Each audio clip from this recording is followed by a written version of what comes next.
Y bueno, quiero hacer un paréntesis hoy de la serie que estamos viendo y quiero enfocarme un poquito en Semana Santa.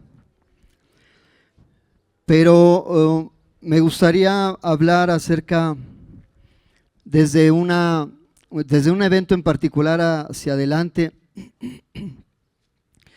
porque al fin y al cabo para nosotros como cristianos son fechas importantes, o como creyentes en Cristo son fechas importantes, pero más que ser una semana o 2 semanas de descanso, como pues mucha gente ya lo toma como una tradición, creo que es una fecha de reflexión, autoevaluación y una entrega al Señor,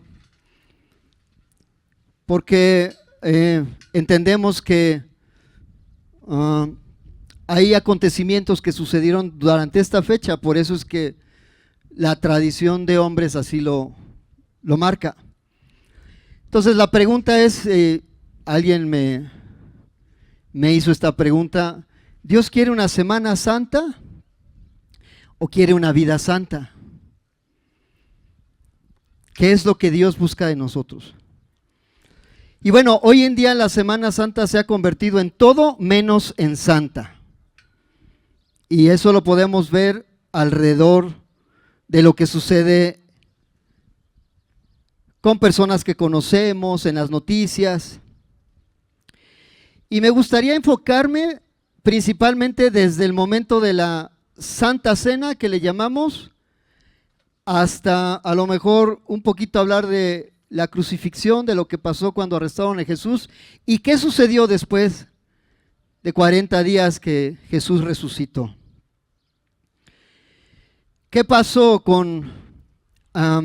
en esos eventos en particular y proféticamente hablando de lo que sucedió desde la Santa Cena hasta después? Y bueno, así como aprendimos la semana pasada, los que pudieron estar y los que a lo mejor escucharon la transmisión, hay leyes muy específicas de Dios, pero también hay leyes del hombre que se han convertido en tradiciones, y son tradiciones de hombre realmente. No es algo que Dios establece, y la Semana Santa no es la excepción. No es algo que Dios dicte como una ley que nosotros podamos celebrar, pero en memoria de Jesús podemos recordarlo y podemos hablar de ello. Pero no es como algo que tengamos que hacer, por ejemplo, lo que se hace acá en Iztapalapa, que es una representación. La Biblia no lo muestra como tal, pero es una tradición de hombres. Entonces, definitivamente es una tradición que se hizo por recordar según lo que sucedió con Jesús. Y todo el contexto bíblico, vamos a decirlo así entre comillas, y muy entre comillas, de lo que es la representación de lo que sucedió en la cruz de Jesús. Entonces, la Santa Cena, estadísticamente hablando, es la escena, el pasaje bíblico más representado a nivel historia y cultural, en donde se han hecho un montón de cuadros, se han hecho un montón de representaciones, películas, libros, textos, hablando de la Santa Cena en particular. Entonces, nosotros creemos, por el contexto bíblico, que la Santa Cena fue un parteaguas en la vida de Jesús y de los discípulos en sí. Entonces, es importante que hablemos de ella. Entonces, vamos a tratar de explicar lo que a simple vista no se ve, pero que tiene un contexto profético de todo lo que sucedió a partir de lo que Jesús planificó y planeó pasar con sus discípulos momentos antes de ser capturado. Entonces, lo que quiero que nos enfoquemos es en esto. Jesús ya venía compartiendo la palabra en muchos lugares. Era una persona conocida sin tener los medios que nosotros ahorita tenemos para publicar o dar a conocer a Jesús. Lo que sucedió es que Jesús iba a un lugar y hacía milagros, liberaba a las personas y todas esas personas se lo comunicaban a otras personas. Entonces estas personas estaban expectantes de lo que podía hacer ese hombre conocido como Jesús y querían conocerle en un principio. Pero no solamente eso, sino el contexto cultural es que había un gobierno de Roma que en cuanto ellos veían una situación delicada de que alguien se pudiera levantar en contra del gobierno, lo apagaban, lo pisaban, lo pisoteaban. Y Jesús no hacía la diferencia. En este sentido, de que todos los veían como un hombre de cuidado, de que a pesar de que hacía milagros, liberaba, ministraba, ayudaba, lo veían como un libertador de la opresión romana. Entonces, para Roma, para todos los gobernantes romanos, era un hombre de cuidado y era un hombre que no tenían que dejar de ver lo que estaba haciendo. Pero, entonces, en los momentos de la Santa Cena, cuando Jesús venía compartiendo, ya había un grupo de personas buscándolo para arrestarlo y aún así para matarlo, para hacerlo callar. Entonces Jesús tuvo que ser muy precavido para que los siguientes eventos solamente lo supiera gente muy cercana a Jesús.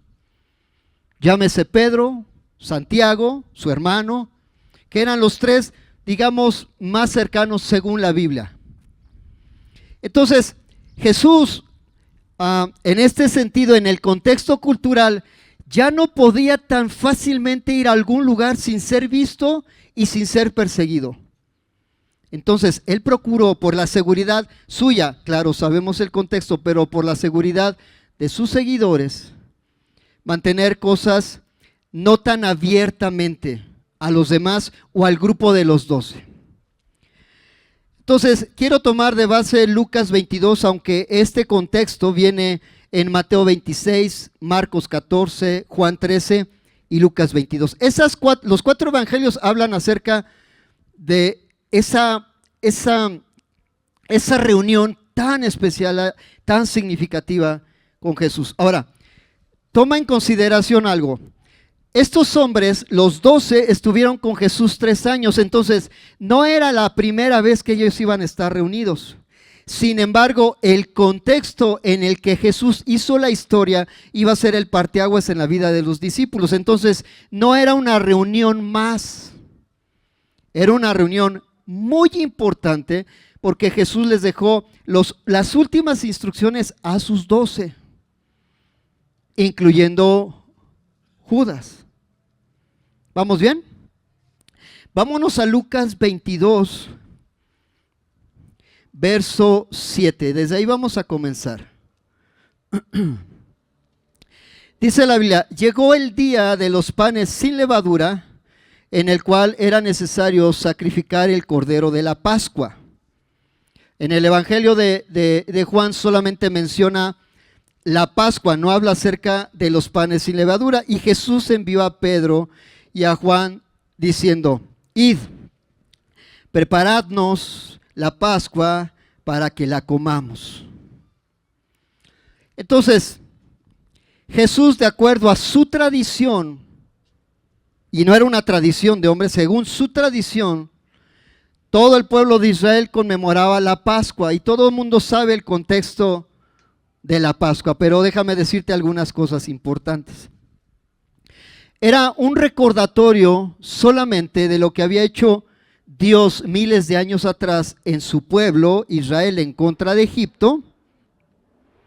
Y lo que ellos estaban tratando de recordar era el favor que habían tenido con Dios, de que los había sacado de la esclavitud y ahora eran hombres libres. ¿Sí vamos bien?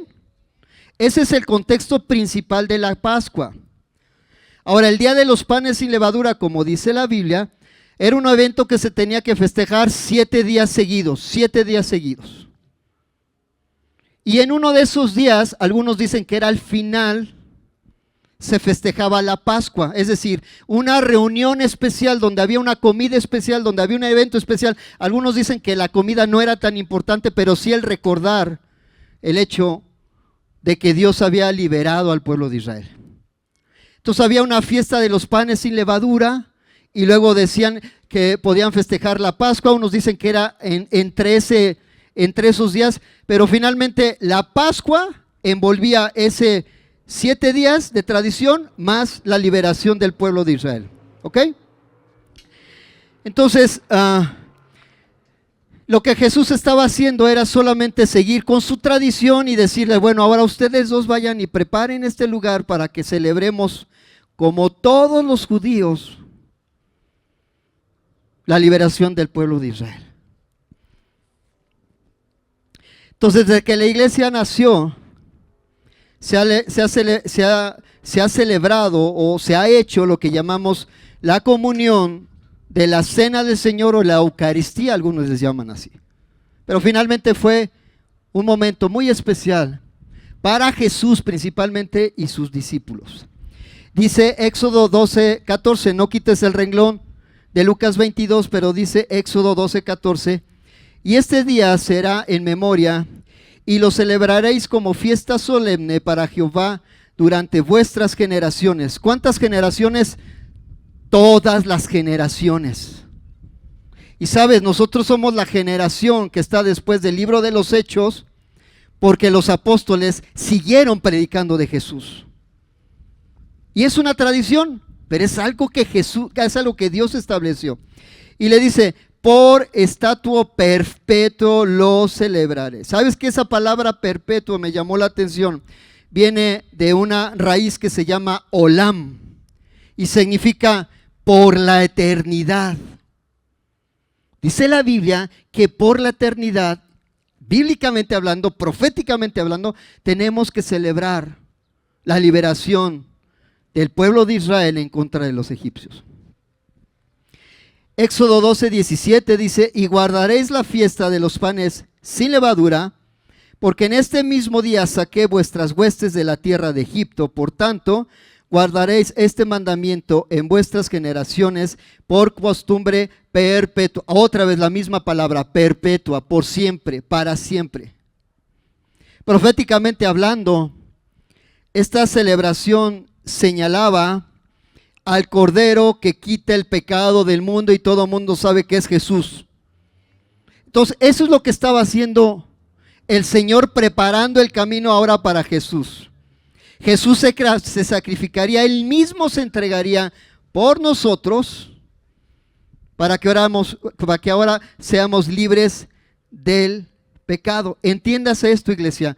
Todos nosotros en alguna vez en nuestra vida celebramos nuestra propia Pascua.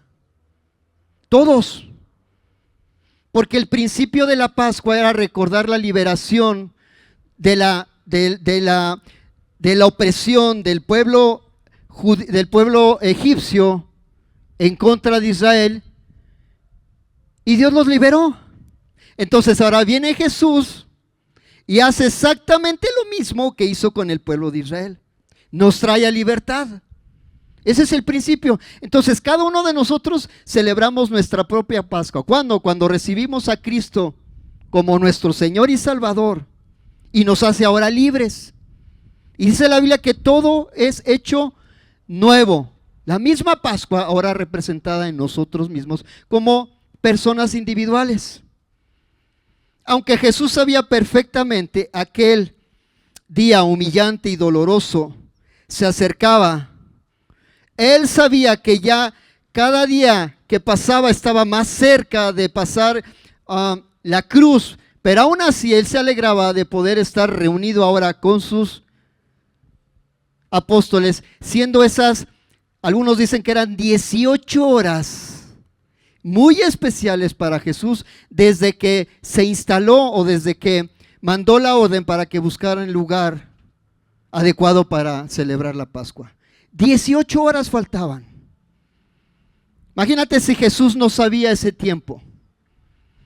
Todas estas profecías se han cumplido. Alguien calculó una vez que la probabilidad de que 8 de estas profecías se hiciera una realidad es una entre 100,000 billones. textualmente no era posible que se cumpliera una profecía. Y se han cumplido un montón. ¿Sabes? El evento del cordero sacrificado en la 10ª plaga era un evento, claro, sabemos proféticamente, que apuntaba al sacrificio de Jesús directamente. La misma sangre rociada en esos dinteles, en esos postes, la misma sangre ahora rociada de Jesús en esa cruz, era la misma imagen.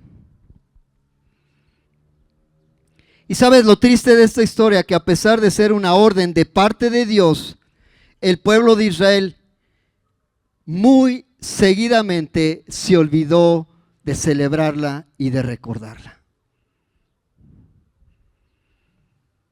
Era algo que Dios había establecido en memoria del pueblo para que ellos no se olvidaran de lo que había hecho Dios en contra de los egipcios. Y sabes, hay ciertas historias de los reyes que fueron levantados también por Dios, que tratan de alguna manera de volver a celebrar la Pascua. Algunos con éxito, otros no tanto, pero tratan ellos de regresar todas esas tradiciones para que el mismo pueblo recordara otra vez lo que Dios había hecho. Era una fiesta en honor al Señor, no al pueblo de Israel. Era un honor a Él. La noche en que los israelitas celebraron por primera vez, Él los liberó de la esclavitud de Egipto. Y conocemos la historia de las 10 plagas y lo que sucedió en la última plaga del ángel de la muerte o del espíritu de la muerte. Lucas 9, vámonos al 22:9. Ellos le dijeron: ¿dónde quieres que la preparemos? Y él les dijo: he aquí, al entrar a la ciudad os saldrá al encuentro un hombre que lleva un cántaro de agua.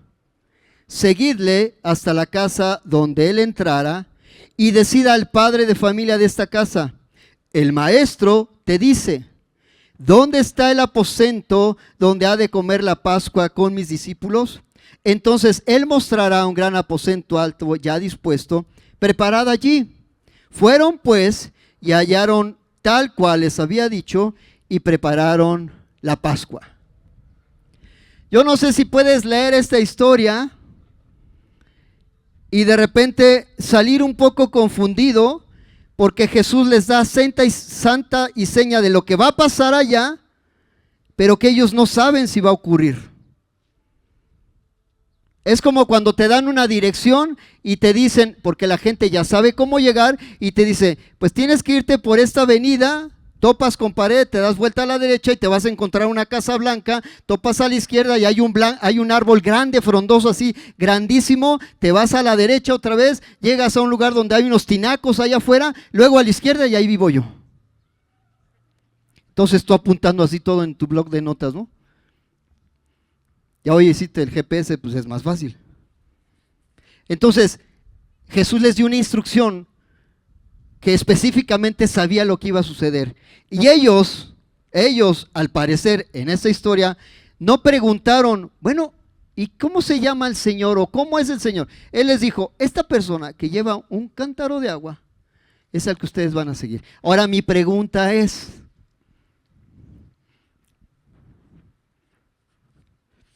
cuando te dicen, yo vivo enfrente donde hay un perro pastor alemán negro, yo pregunto, ¿cuántos pastores alemán negros hay? ¿Uno?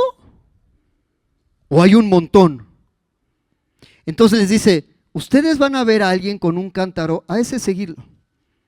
Entonces yo no sé si ellos iban caminando y decir, bueno, ¿y si entramos y encontramos a 25 que traen un cántaro? ¿Qué va a pasar? Y bueno, la respuesta es que no era usual que un hombre trajera un cántaro. Esa es la respuesta que nos dan los teólogos. No era tan usual que un hombre llevara un cántaro. Usualmente era un trabajo, un quehacer que hacían las mujeres. Entonces era algo singular que vieran a un hombre. Yo dije, bueno, si este hombre llevaba un cántaro, no tenía una esposa que lo acompañaba para cargar el cántaro, o era el único ¿Qué iba a aparecer en escena o qué iba a pasar? Bueno, esa es mi pregunta, ¿verdad? No sé si ellos lo hicieron. La señal fue muy clara. Hay un hombre con un cántaro, inusual en esa época. No les dijo vayan a tal dirección, solamente le digo vayan a este lugar y al momento de entrar van a encontrar a este hombre. Y solamente porque la pregunta es, ¿y dónde quieres tú que preparemos ahora la Pascua? Sin duda, la pregunta de estos dos hombres era preocupante porque ellos sabían que a ciertos lugares Jesús no podía regresar. Porque en el momento en que Jesús entrara, en ese momento todo el mundo se iba a enterar, inclusive los famosos líderes religiosos y los romanos, y lo podían arrestar. Entonces ellos preguntaron, ¿dónde quieres tú? ¿Dónde crees tú que es propicio que preparemos la Santa Cena? Recuerda, Jesús, que te están persiguiendo, ¿eh? Y si te persiguen a ti, nos persiguen a nosotros. Entonces, dinos dónde vas. Y él les dio esta instrucción simple. Era un lugar donde tú físicamente ibas, y dicen los estudiosos, no lo dicen así, pero yo me lo imagino así, era como entrar al metro a las 7 de la mañana lleno de gente y que tuvieras la oportunidad de buscar entre cientos de gente alguien que trajera un cántaro. No es como cuando hay entregas de Amazon y te dicen, pues nos vemos en la entrada del metro, ¿no? Y te mandan al metro más concurrido, a la hora más concurrida, y tú buscando al cuate que viene de gorra azul que te dijo y de chamarra negra, y todos vienen igual. Exactamente igual. En el mismo momento que tú requieres recoger tu paquete. Pues era la misma situación. Era una preocupación porque había mucha gente, claro, judía y no judía, en ese momento, en ese lugar, como para poder hacer una celebración tan simple en cualquier lugar. Jerusalén se convirtió en un lugar hostil para Jesús. Muy delicado su presencia, por lo que él estaba haciendo. Entonces, muchos buscaban solamente una ocasión para ir por él y por ellos y arrestarlos. Así que, salvo estos dos discípulos, salvo estos dos, únicos dos, eran los únicos que sabían la dirección exacta a donde iban a ir cuando Jesús les decía, bueno, es momento de celebrar la Santa Cena y tenemos que ir a este lugar. Hasta ese momento era un secreto para los otros 10. Por supuesto, era un hecho. Judas no sabía en qué momento. Él sabía a dónde Jesús usualmente iba a orar, por eso es que lo arrestaron ahí. Eso vamos a hablar la próxima semana. Pero él no sabía dónde iba a estar el aposento alto, dónde iban a celebrar la tan sonada semana de Pascua o Santa Cena. Todo era muy triste. Estaba en Jerusalén, la propia ciudad del rey. Las autoridades habían puesto un precio en la cabeza de Jesús. La ciudad se había convertido en un cuartel general. Aquí en la tierra había una rebelión y había que apagar esa rebelión y punto. No había otra razón especial para hacerlo. Ahora, se nos dice que en el aposento alto ya estaba todo dispuesto. Como que proféticamente hablando, Jesús ya sabía que iba a estar todo ahí. Mesas que utilizaban, se dice que no. Divanes para estar prácticamente sentados en el suelo. Todos los vasos, enseres, todo. Pero estos dos discípulos tenían que preparar todo lo demás.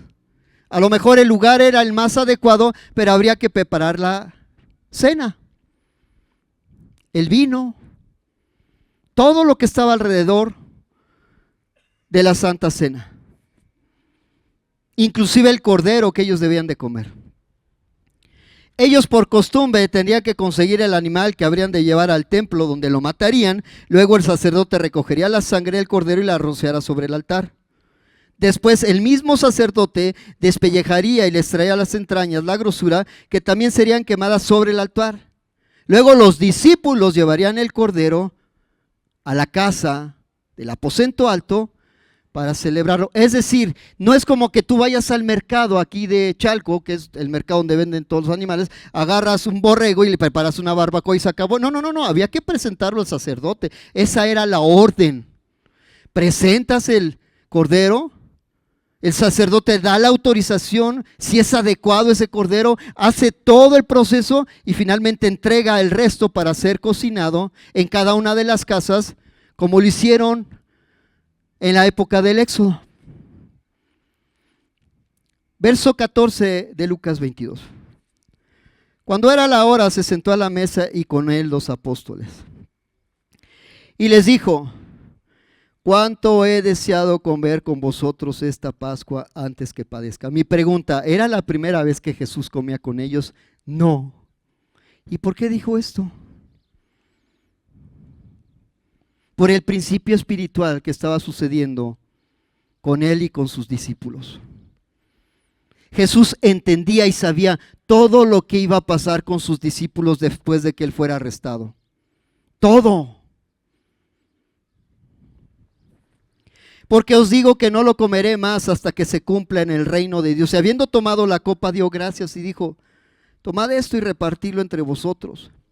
Porque os digo que no beberé más del fruto de la vida hasta que el reino de Dios venga. Y tomó el pan y dio gracias y lo partió y les dio diciendo: esto es mi cuerpo, que por vosotros es dado. Haced esto en memoria de mí. Ahora, tengo un montón de dudas y preguntas.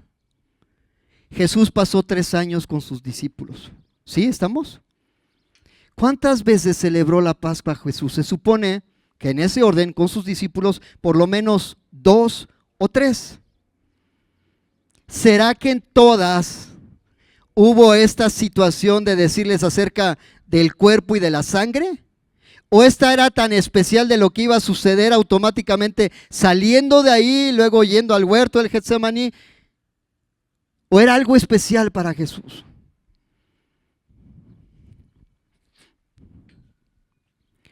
Verso 20, de igual manera, después que hubo cenado, tomó la copa diciendo: esta copa es el nuevo pacto en mi sangre que por vosotros se derrama.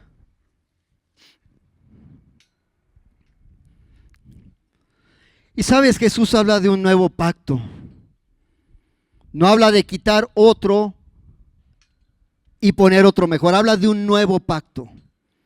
Un nuevo pacto que se cumplirá en él mismo. Y déjame darte un poquito de antesala. Vámonos a Éxodo 24:3. Éxodo 24:3. Y dice: y Moisés vino y contó al pueblo todas las palabras de Jehová y todas las leyes. Y todo el pueblo respondió a una voz y dijo: haremos todas las palabras que Jehová ha dicho. ¿Cuántas veces hemos dicho eso, iglesia? Señor, yo te voy a obedecer. Y dice: y Moisés escribió todas las palabras de Jehová, y levantándose de mañana edificó un altar al pie del monte y 12 columnas según las 12 tribus de Israel, y envió jóvenes de los hijos de Israel, los cuales ofrecieron holocaustos y becerros como sacrificio de paz a Jehová. Y Moisés tomó la mitad de la sangre y la puso en tazones, y esparció la otra mitad de la sangre sobre el altar. Y tomó el libro del pacto y lo leyó a oídos del pueblo, el cual dijo: haremos todas las cosas que Jehová ha dicho y obedeceremos. Entonces Moisés tomó la sangre y roció sobre el pueblo y dijo: he aquí la sangre del pacto que Jehová ha hecho con vosotros sobre todas estas cosas. ¿Sabes? Cuando tú lees esto dices: ¿cómo es que alguien puede rociar sangre sobre las personas? Así está escrito. Era como recibir una bendición de parte del sacerdote y principalmente de Moisés. En esto que acabamos de leer está descrito en el antiguo pacto que Dios hizo con Moisés y el pueblo, que no podemos dejar de notar 2 elementos importantes: la ley y la sangre, el cumplimiento de la ley y la sangre. Después hicieron varios sacrificios. Dice la Biblia que Moisés dividió la sangre de los animales en dos partes iguales. Roció la mitad de ella sobre el altar como un símbolo para Dios y la otra mitad sobre el pueblo, quedando así sellado el pacto de sangre. Y cuando Jesús menciona, esta es mi sangre del nuevo pacto, tuvieron que sonar en los discípulos como un eco esas palabras que Moisés había dicho al pueblo de Israel. Ahora hay un pacto de sangre entre Dios y los hombres. Ahora hecho con Jesús. Sabes, en ese antiguo pacto era algo bilateral, dividido en dos: un pacto hacia Dios y un pacto hacia el pueblo. Y había condiciones que se tenían que cumplir. Si los israelitas rompían parte del pacto desobedeciendo la ley, entonces Dios traería sobre ellos maldición por su desobediencia. Por el contrario, si el pueblo obedecía, Dios estaba 100% seguro de cumplir su pacto en bendición con el pueblo, siempre y cuando todos cumplieron. De ahí surge esta frase que donde hay obediencia, hay bendición.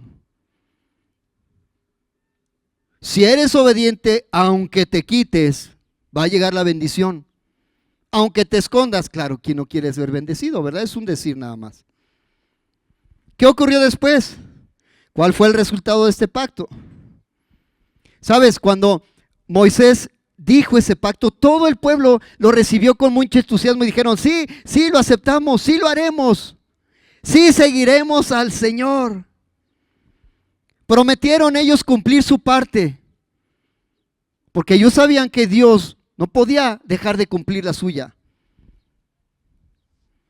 Entonces era un mandato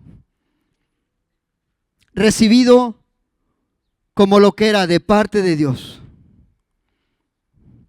Pero la triste realidad es que si seguimos leyendo, lo que sucedió fue que el pueblo de Israel se levanta un becerro de oro para adorarlo. La pregunta es: ¿qué parte del pueblo de Israel obedeció o qué parte no obedeció? ¿O de qué dependía la obediencia de ese pueblo? Solamente de labios para afuera y decir: sí, Señor, yo te voy a seguir. Sí, Señor, yo hago un pacto contigo, y no respetarlo. El pacto quedó rotundamente roto. Y como consecuencia de la desobediencia de estos hombres y mujeres, Dios los manda al exilio. Y les dice: si no quieres ser obediente, entonces te voy a ser obediente. Y conocemos toda la historia. El pueblo en el exilio y el templo destruido. Jeremías 31:31.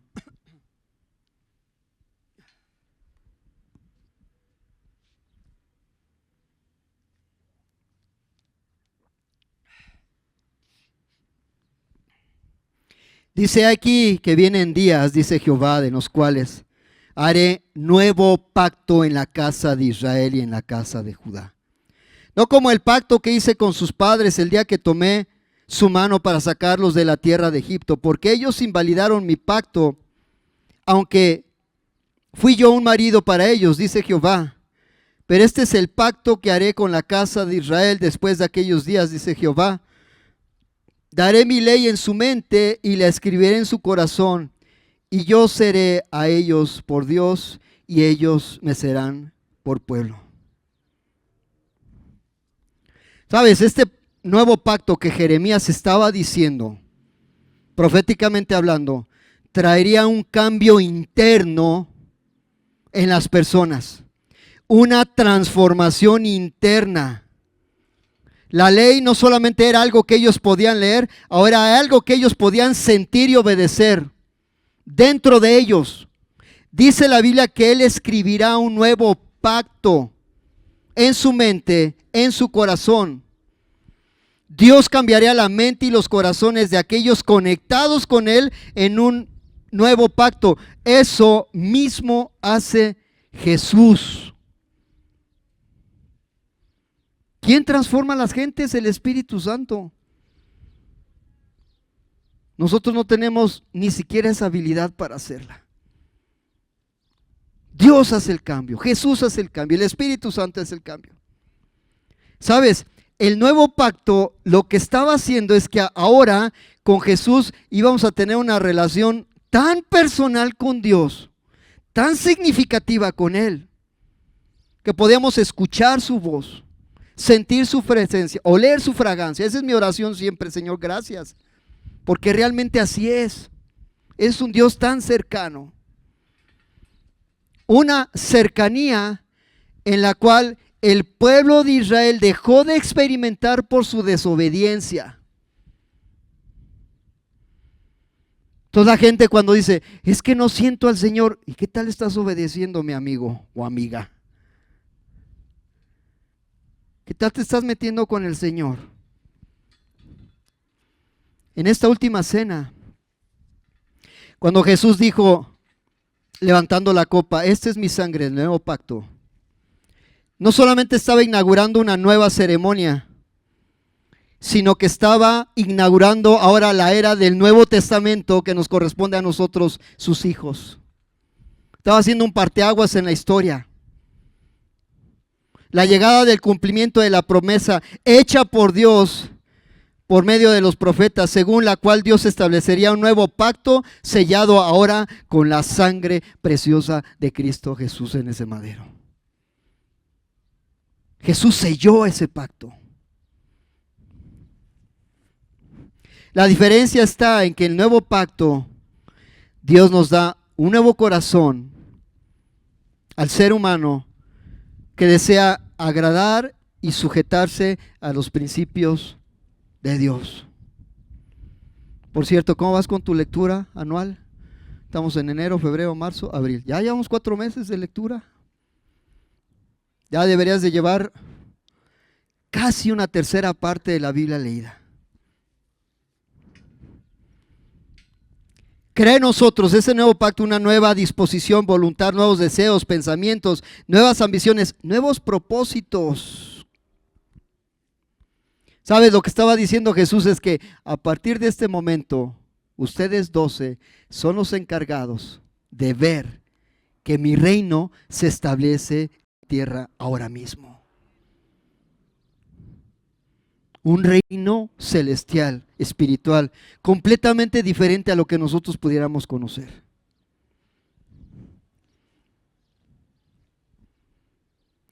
Así que en cierto sentido, cuando volvemos a celebrar la cena del Señor, estamos mirando hacia atrás al momento en que estableció su reino en cada uno de los corazones de todo creyente por medio de la cruz. Pero al mismo tiempo el Señor nos exhorta a mirar hacia adelante al momento que Él regresará nuevamente de forma visible y plena, y eso va a suceder muy pronto. Iglesia, asegúrate de tener a Cristo como tu Señor y Salvador, porque no te vas a ir. Y nos daría mucha pena, como dice el pastor Gavito, no verte allá. Yo sé que algunos van a decir, pues a mí no me importa. Bueno, pero a mí sí. Entonces ojalá todos pudiéramos estar allá. Bueno, el principio está establecido. Aunque la despedida de Jesús era triste, era dolorosa, y a lo mejor muchos de sus discípulos no entendían el principal mensaje por la situación que estaba pasando, era un mensaje lleno de esperanza para todos ellos. Y una esperanza que ahora nos envuelve a nosotros. Es un acto profético, la Santa Cena, cumplido en Cristo Jesús. Primera carta a los Corintios 11:26 dice así: pues todas las veces que comieres este pan y bebieres esta copa, la muerte del Señor anuncias hasta que Él venga. Cada vez que celebramos la Santa Cena, y lo vamos a hacer la próxima semana, aunque no sea el primer domingo del mes, vamos a celebrar la Santa Cena, porque eso dice, Cada vez que ustedes lo hacen, cada vez que ustedes celebran esto, la muerte del Señor anuncian hasta que Él venga. Apocalipsis 19:9. Y el ángel me dijo, escribe, bienaventurados los que son llamados a la cena de las bodas del Cordero. Y me dijo, estas son palabras verdaderas de Dios. Y sabes, Jesús anticipadamente les estaba diciendo, esto va a suceder. Él ansiosamente estaba esperando ese día en que podía beber otra vez del fruto del vino con sus discípulos ahora en el reino. Sabes, Jesús murió hace 2000 años, según cronológicamente hablando, un poquito más a lo mejor. Y no pasa ni un solo segundo en el reloj humano, Cronos, en que en algún lugar de toda la tierra, donde se siente la gente, parta el pan, beban el vino y recuerdan la muerte de Cristo hasta que Él venga. ¿Sabes qué? No somos la única iglesia que celebra la Santa Cena el primer domingo. Hay iglesias que lo hacen cada 8 días, hay iglesias que lo hacen cada año, pero ¿cuántas iglesias somos? ¿Te gusta miles o millones que celebramos esto? ¿Sabes? Había diferencias entre los discípulos, había como celos y contienda por todo lo que ellos decían y manejaban y pensaban y se lo expresaban a Jesús, ¿no?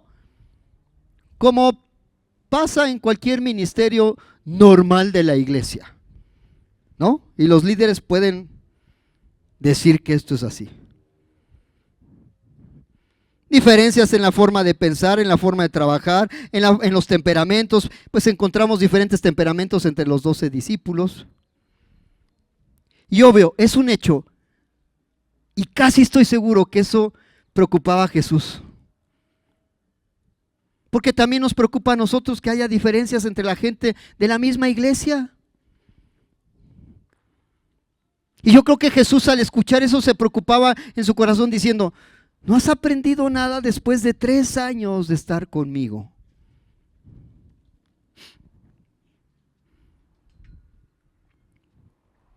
¿Sabes? Jesús se daba cuenta de que todavía contendían en cuanto a quién tendría que ser, según ellos, el mayor en el reino. Por ejemplo, ¿quién podría ser el escogido? Y sabes, esto, dicen algunos teólogos, en este sentido de no sentirse inferior, sino sentirse más arriba. Yo soy llamado Simón, pero ahora soy Pedro. Imagínate a Pedro ahora, cuando le hablas y le dices, Simón, pues no te hace caso, ¿no? Oye, Simón, soy Pedro. Y los otros, o sea, eres Simón. No, soy Pedro. Me acaba de cambiar el nombre el maestro. ¿Tú crees que eso no generó alguna diferencia entre ellos? O que escogieran a Mateo, el recaudador de impuestos, odiado por los judíos, de las personas que no querían ni siquiera ver judío, contratado por Roma. ¿Tú crees que a ellos no les generó un problema cuando Jesús llamó al recaudador de impuestos? La misma historia que pasó con Saulo, la misma historia, que tuvo un encuentro con Jesús 3 días y salió a predicar. Y Bernabé fue que lo apoyó, pero Bernabé dijo, espérame, este hombre se dedicaba, ¿qué te hace pensar que no me va a agarrar ahorita, me va a descuartizar? No, dice. Lo he llamado para hacer bendición a las naciones, con un propósito. Entonces, ¿qué nos hace pensar que no había cierta diferencia entre los discípulos? Porque, iglesia, eran discípulos, seres humanos. Y la Biblia dice que Él escoge de lo vil y despreciado. Era la misma condición de ellos y nosotros. Entonces, Jesús no estaba preocupado porque había competencia entre ellos, cuando realmente el mensaje era otro. Esa es mi versión, ¿ok? Entonces, como estos hombres a lo mejor buscaban una posición especial, no se dieron cuenta que había que hacer cierto ritual en la Santa Cena. Entonces el Evangelio de Juan nos dice algo importante. Se levantó de la cena, Jesús se quitó su manto y tomando una toalla se la ciñó. Luego puso agua en un lebrillo y comenzó a lavar los pies de los discípulos y a enjuagarlos con la toalla con la que estaba ceñida. Entonces vino Simón, Pedro, el que les acabo de platicar, y le dice Pedro, le dijo: Señor, ¿tú me lavas los pies? Respondió Jesús y le dijo: lo que yo hago, tú no lo comprendes ahora, mas lo entenderás después. Pedro le dijo: no me lavarás los pies jamás. Jesús le respondió: si no te lavare, no tendrás parte conmigo. Y le dijo Simón Pedro: Señor, este es bien abusado. De esos temperamentos de Pedro que hay muchos en la iglesia, yo creo que tengo algo de él. Señor, no solamente mis pies, sino lavarás las manos y la cabeza. Y Jesús le dijo: el que está lavado no necesita sino lavarse los pies, pues está todo limpio, y vosotros limpios estáis, aunque no todos. Porque sabía que le iba a entregar y por eso no estáis todos limpios. Así que después de que les hubo lavado los pies, tomó su manto, volvió a la mesa y les dijo: ¿sabéis lo que he hecho? Y yo me encantaría ver la expresión de los 12. Jesús nos acaba de lavar los pies, así viéndose uno a otro, ¿no? ¿Qué onda? ¿Qué pasa con este maestro? Si es el maestro. Y de repente les dice: ¿saben ustedes lo que yo acabo de hacer con ustedes?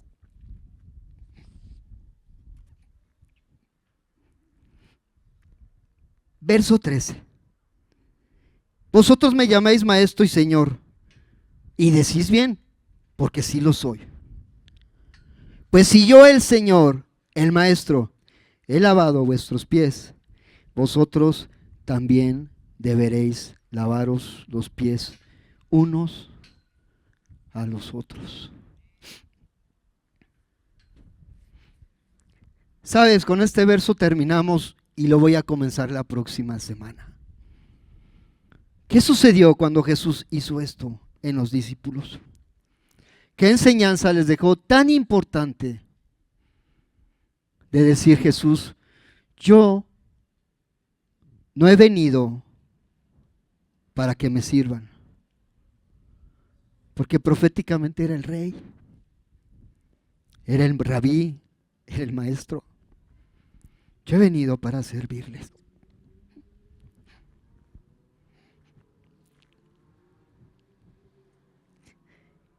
Y quiero pensar que algunas veces se nos olvida esto.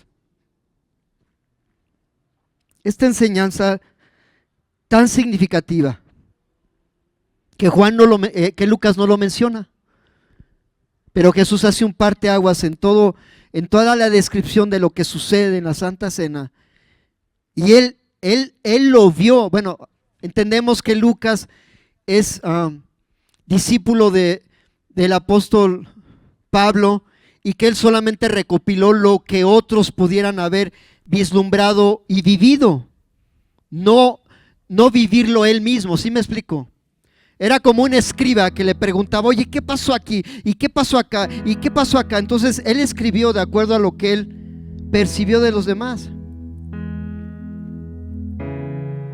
Pero Juan estaba ahí. Juan estaba ahí.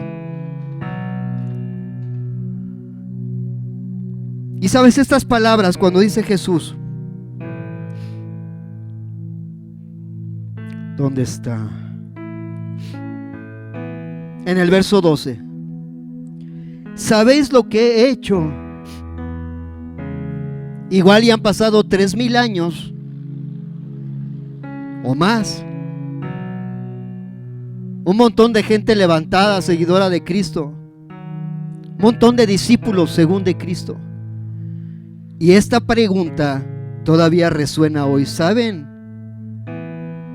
lo que ha hecho Jesús por nosotros? entendemos el principio de lo que Él hizo y del por qué nosotros siempre decimos, en la iglesia no hay posiciones.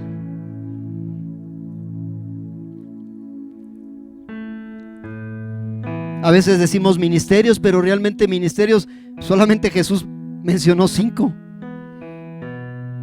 Áreas de servicio, bueno, ok, está bien. Y encargados de las áreas de servicio, porque necesitamos tener un orden. Eso es lógico. Pero finalmente todos somos servidores de todos. Hasta de la hermana que no sonríe nunca, jamás. Ay, gracias. Gracias, Héctor.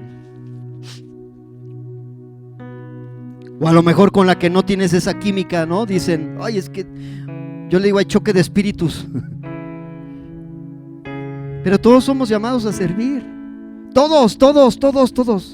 No hay nadie que no esté llamado a servir. Todos de alguna manera tienen que hacer algo para el reino.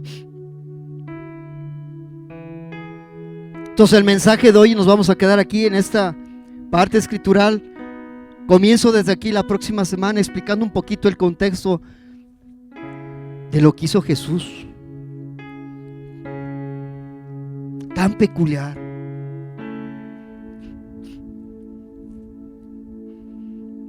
Yo no sé.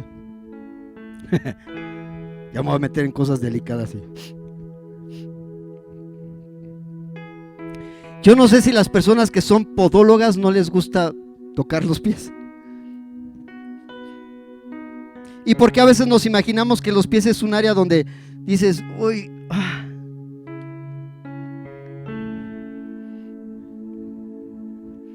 Eso es parte del cuerpo, ¿no?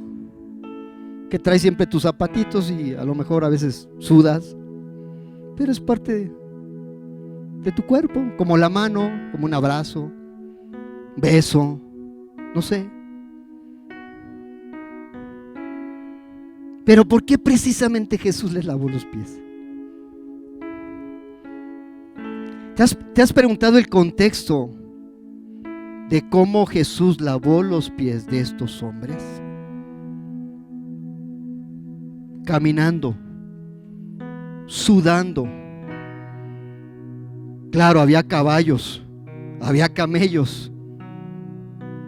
No sé qué pisaban los apóstoles en buen plan. Y Jesús aún así se quitó todo. Dijo, ahí les voy. No les dijo, lávense primero, o a ver, déjenme ver sus pies. Los pies, yo tengo entendido que los pies es el miembro menos, ¿cómo lo diré? Menos consentido. O sea, la gente nunca va al podólogo porque tiene problemas en sus uñas, en sus pies. No estoy diciendo nada ofensivo, es algo común, pues. Pero la gente casi no va a verse sus pies cuando, pues esto es lo que nos sostiene. Nos permite caminar, saltar, correr, a los que les gusta correr, nadar. Y casi ni los hacíamos. ¿Por qué Jesús escogió los pies? ¿O por qué no les roció como casi no los acariciamos? ¿O por qué no le roció aceite? ¿Por qué seguramente fue los pies algo tan significativo para Jesús?